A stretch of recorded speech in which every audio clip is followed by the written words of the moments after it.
Assalamualaikum warahmatullahi wabarakatuh. Alhamdulillah nahmaduhu wa nasta'inuhu wa nastaghfiruh wa na'udzu billahi min shururi anfusina wa min sayyiati a'malina. May yahdihillahu fala mudilla lahu wa may yudlil fala hadiya lahu. Asyhadu an la ilaha illallah wahdahu la syarika lahu wa asyhadu anna sayyidina Muhammadan abduhu wa rasuluh. Allahumma aslih ummata Muhammadin sallallahu alaihi wasallam wa farij an ummati Muhammadin sallallahu alaihi wasallam warham ummata Muhammadin sallallahu alaihi wasallam wa shurahfadhu ayyuhina batawatu bil alamin bihaqqi Muhammadin sallallahu alaihi wasallam rabbi shrah li sadri wa yassir li amri wa hlul 'uqdatam min lisani yafqahu qawli subhanaka la ilma lana illa ma 'allamtana innaka antal alimul hakim la hawla wa la quwwata illa billahil aliyyil azim. Amma ba'du, jamaah kaum muslimin muslimat, jamaah salat subuh dan majelis subuh yang dirahmati Allah Subhanahu wa taala. Mari senantiasa kita bersyukur kepada Allah Subhanahu wa taala atas segala nikmat yang dikaruniakan kepada kita semua, sehingga masih kita dapat untuk menambah bekal iman dan menguatkan, meningkatkan iman takwa kita kepada Allah Subhanahu wa taala. Dan pagi ini kita perpanjang iktikaf kita.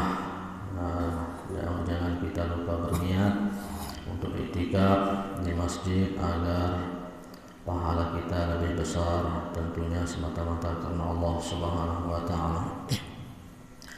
Kemudian selawat serta salam kita sampaikan kepada baginda agung Nabi besar Muhammad sallallahu alaihi wasallam. Mudah-mudahan kelak kita mendapatkan syafaat beliau dan bersama beliau di surganya Allah Subhanahu wa taala. Pengajian sekali seminggu, yaitu setiap hari Ahad subuh, masih dalam kitab Nasa'ibul Ibad. Qala al-musannif rahimahullahu ta'ala wa adama naf'a bi ulumihi fid darain amin. Wal maqalatu ats-tsalisah qala Umar radhiyallahu anhu inna dzurriyyata syaitan ay awlad iblis ismuhum azazil tis'atun. Jadi Sayyidina Umar bin Khattab beliau berkata, inna dzurriyyata syaitan, sesungguhnya keturunan syaitan, ai aulad iblis, yaitu anak cucu iblis, tis'atun, ada 9. Sesungguhnya keturunan atau anak cucu iblis tis'atun, ada 9. Tapi 9 ini jamaah sekalian banyak sekali, kemudian dalam dikisahkan kita juga dalam kitab-kitab yang lain memiliki nama yang satu nama bisa lebih, artinya bisa sampai disebut 3 namanya. Jadi sangat banyak. Di antaranya di sini Umar bin Khattab menyebutkan kita 9 zuriyah, anak cucu keturunan iblis. Yang pertama namanya Zalitun. Ini juga jadi pelajaran buat kita agar kita hati-hati. Mungkin ada yang memiliki anak cucu, jangan sampai namanya seperti yang nama disebutkan di sini. Pertama Zalitun, yang kedua Wasin, ketiga Lakus, wa yuqal Lakis, Lakus juga disebut Lakis. Kemudian A'wan, Hafaq, Murrah, kemudian wa Masud, Dasim, Walhan. Itu nama-nama anak cucu iblis. Fa amma zalitun, yang pertama adapun zalitun bahwa sahibul aswaq, dia yang menggoda di pasar. Jadi Bapak Ibu sekalian, sesungguhnya para iblis ini, setan ini sudah memiliki bagian-bagian yang sangat rinci, penggodaannya sangat rapi. Kalau yang digoda sekelas ustadz, maka setannya pun sekelas itu. Kalau yang digoda sekelas tuan guru, setannya pun lebih tinggi. Termasuk di tempat-tempat keadaan-keadaan khusus, setannya berbeda-beda. Nah, seperti ini Zalitun, setan yang bernama Zalitun ini, dia sahibul aswaq, bertugas menggoda di pasar. Fayansibu fiha rayatahu. Setan Zalitun ini di pasar mengibarkan benderanya, bendera yang berisikan tentang bagaimana yuzayyinu lil ba'iin, untuk menghiasi para penjual atau yang ada di pasar itu, khususnya para penjual, supaya al-lagwa, supaya mereka itu berbuat omong kosong, berbohong, wal halfal kadzib, supaya para penjual di pasar bersumpah palsu, wa madahas sil'ah, terus memuji-muji dagangan, terlebih-lebih dagangan yang rusak dipuji-puji. Dikatakan ini masih baru, padahal sudah rusak. Ini masih bagus, padahal sudah lama, ini baru saja keluar. Berdusta. Watadbi fil kail wal mizan, mengurangi timbangan. Jadi timbangannya dikurangi, intinya berbohong. Ini dia petugas setan di pasar, namanya Zalitun. Dialah setan yang bertugas untuk menipu daya, menggoda agar para penjual-penjual di pasar ini melakukan dosa, daripada berbohong, mengatakan barang bagus, ya kalau bagus. Kalau yang sudah rusak, ya tentu merupakan perbuatan yang tercela, terlarang.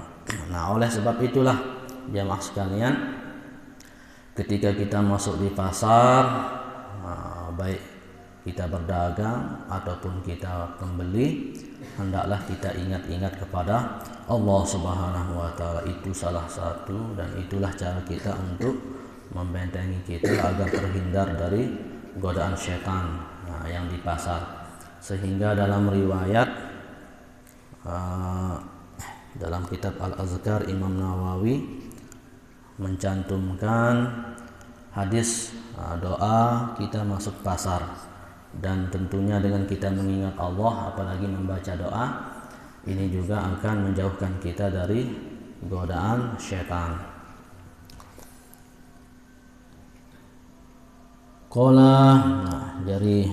Jadi Rawaina fi kitab Tirmizi, kami riwayatkan dari kitab Tirmizi wa ghairihi, an Umar bin Khattab, dari Umar bin Khattab radhiyallahu anna Rasulullah sallallahu alaihi wasallam, Nabi besar Muhammad sallallahu alaihi wasallam bersabda, man dakhala suq, siapa saja yang masuk pasar, faqala, kemudian dia membaca, insyaallah kita semua sudah hafal jamaah, la ilaha illallah wahdahu la syarikalah, lahul mulku wa lahul hamdu yuhyi wa yumit wa huwa hayyun la yamut biyadihil khair wa huwa ala kulli syai'in qadir. Ini bacaan masuk pasar. Siapa saja baca ini masuk pasar, apa sabda Rasul? Kataballahu lahu alfi hasanah. Allah akan catat baginya beribu-ribu kebaikan. Beribu-ribu kebaikan. Wa maha anhu alfi sayiatin. Kemudian Allah hapuskan beribu-ribu sayi'ah, keburukan, dosa. Wa rafa'alahu alfi darajah. kemudian Allah angkat derajat kita beribu-ribu derajat. Nah, istimewa. Jadi kalau kita masuk ke pasar, jangan kita lupa doa yang diajarkan oleh Rasulullah SAW, yang apabila kita baca doa ini masuk ke dalam pasar, maka beribu-ribu dosa kita diampuni, beribu-ribu pahala kita dapatkan, dan beribu-ribu derajat kita diangkat, ditingkatkan oleh Allah Subhanahu wa taala. Tentunya derajat semakin tinggi di sisi Allah Subhanahu wa taala. Nah, doanya insya Allah sudah kita hafal, tinggal kita jaga-jaga.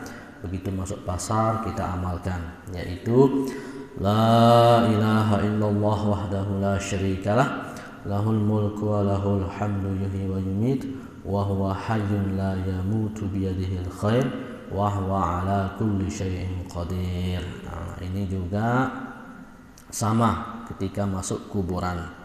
Nah, ada juga riwayat ketika masuk kuburan ini juga doanya yang juga keistimewaannya sangat luar biasa. Dalam kitab Tanqihul Qaul di sana dicantumkan riwayatnya ada warafa'a sautahu, mengangkat suara. Nah, jadi membaca doa ini masuk ke pasar dengan mengangkat suara. Nah, jadi jamaah sekalian, apabila kita masuk pasar baca doa ini, nah kalau dalam riwayat ini di dalam kitab Imam Nawawi tidak ada mengatakan mengangkat suara. Jadi begitu kita masuk pasar, yang penting sudah kita baca doa ini, sudah dapat kita keistimewaannya. Ada juga riwayat yang lain mengatakan mengangkat suara. Nah, kalau kita tinjau hikmahnya, mengangkat suara kan bisa didengar oleh jamaah kita sehingga mengingatkan supaya jamaah yang di pasar ikut membaca, atau mungkin ada yang berencana melakukan penipuan dengan mendengar ini, insya Allah dari situ kemudian tidak jadi, dan tentunya banyak keistimewaannya. Kalau kita tidak malu jamaah, kalau tidak malu masuk ke pasar, begitu masuk pasar, masuk ke arena parkir, baca la ilaha illallah wahdahu la syarikalah. Kemudian apa kata jamaah? Sadarkah orang ini? Dikira kita gila, tapi sesungguhnya kita mengamalkan hadis Rasulullah SAW. Jadi kalau kita tidak malu, angkat suara. Tapi kalau malu, benar-benar malu, ya yang penting sudah kita baca. Insya Allah kita sudah dapat mengamalkan hadis Rasulullah SAW. Nah, ini dia penggoda di pasar, zalitun. Jadi kita hati-hati, kita ingat-ingat, jaga-jaga, jangan sampai kita tergoda dan melakukan penipuan sehingga kita mendapatkan dosa. Kemudian berikutnya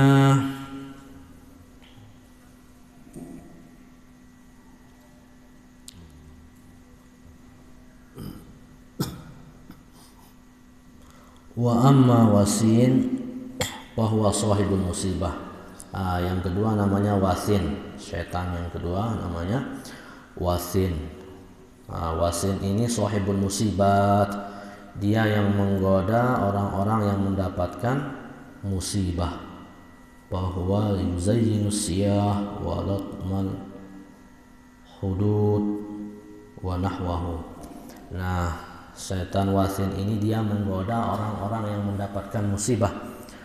Jadi ketika orang mendapatkan musibah, digoda sehingga yang mendapatkan musibah itu tidak sabar kepada Allah Subhanahu wa taala. Padahal jelas di dalam Al-Qur'an, wabasyiris sabirin, beritakanlah kabar gembira kepada orang-orang yang bersabar.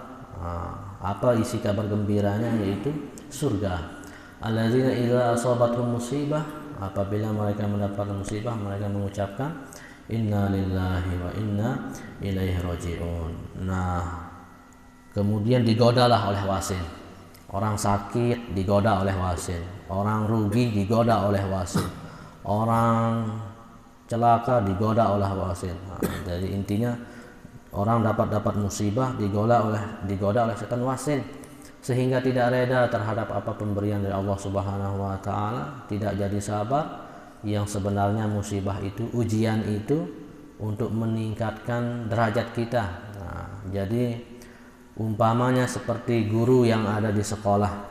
Jadi sebagai guru itu tanda kita cinta kepada murid-murid, kita memberikan mereka ujian, ada namanya UTS, MIT, ada namanya semester, ada namanya ujian akhir. Nah, jadi kita uji anak-anak itu, kita tahu sudah lulus atau enggak, dan kita ingin menaikkan kelas mereka. Jadi kalau lulus, oh kamu naik kelas. Nah, atau ujian lisan. Ketika kita uji lisan secara langsung anak-anak didik kita, murid-murid di sekolah. Nah, misalnya kita tahu ini misalnya namanya Nizam. Nah, Nizam ini dia pinter, maka kita tidak mau menanyakan dia tentang yang sangat-sangat mudah. Kita uji dia dengan pertanyaan yang sulit, dan itu kita senang. Nah, kalau yang kita tahu kelasnya yang agak kurang, kita sesuaikan pertanyaannya. Nah, begitulah umpama ujian dari Allah Subhanahu wa taala. Semakin tinggi derajat orang, semakin besar ujiannya. Nah, jadi sudah Allah Subhanahu wa taala sudah sesuaikan kadar kita, dan ujian itu sesuai kadar kita. Dan tujuan daripada ujian termasuk musibah itu adalah Allah menginginkan kita sabar agar kita lulus sehingga naik kelas, naik derajat. Nah, tapi ini dia setan wasin berusaha menggoda orang yang mendapatkan musibah agar ujian yang Allah berikan, tanda sayang Allah kepada hambanya itu, tidak lulus hamba itu dari ujian itu. Bahkan bisa jadi ujian itu, musibah itu bukannya meningkatkan derajat, malah drop, menurunkan gara-gara tidak sabar. Apalagi ketika sakit, mengumpat dan sebagainya, mengeluarkan kata-kata, tidak jadi mendapatkan kebaikan. Padahal ketika orang sakit, misalnya ketika sakit itu Allah mengutus malaikat, satu malaikat yang bertugas mengambil nafsu makan, sehingga orang sakit walaupun lauk yang paling disenangi disuguhkan, dia tidak enak makan karena ada malaikat yang sudah bertugas. Yang kedua, malaikat yang bertugas untuk mencabut kesehatannya. Yang ketiga, malaikat yang bertugas mencabut wajahnya sehingga pucat, kesegaran, kecerahan wajahnya. Dan yang keempat, malaikat bertugas untuk mengambil dosanya.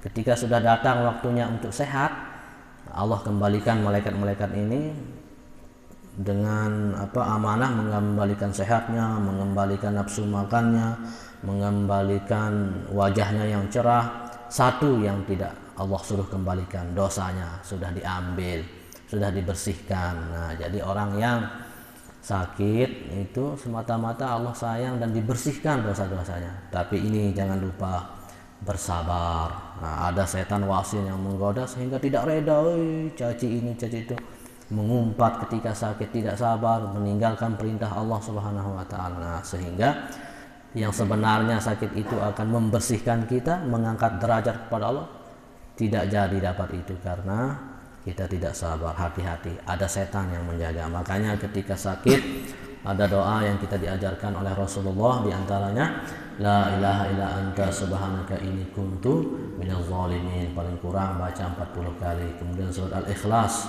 paling kurang baca qul huwallahu ahad. Dalam kitab Fathul Mu'in itu kalau sembuh bersih dari dosa. Kalau meninggal dunia seperti kita mendapatkan pahala mati syahid, dan nanti melewati jembatan itu di akhirat itu kita melewatinya dengan akufin malaikah, telapak tangan mereka dibantu. Kemudian yang ketiga, setan A'wan, sahibus sultan. Namanya setan A'wan, bukan awan tapi A'wan. Ini bahwa sahibus sultan, dialah yang menggoda para pemimpin agar pemimpin itu zalim. Nah, sebab jamaah sekalian, pemimpin yang adil itu paling dekat dengan Allah Subhanahu wa taala di akhirat. Kemudian dia terjamin mendapatkan pertolongan. Udah kita baca hadis 7 golongan yang dijamin mendapatkan naungan atau pertolongan dari Allah pada hari ketika tidak ada pertolongan atau naungan kecuali naungan dari Allah Subhanahu. Yang pertama disebut 7 golongan ini adalah imamun adil, pemimpin yang adil.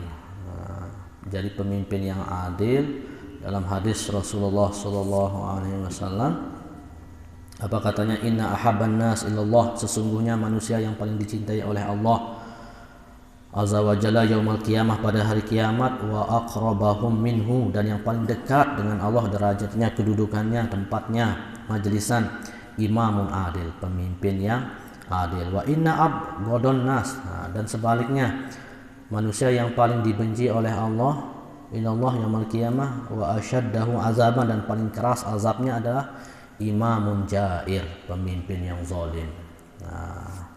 Pemimpin yang zalim. Ini dia petugas syaitan yang menggoda para pemimpin agar mereka tidak berhasil adil.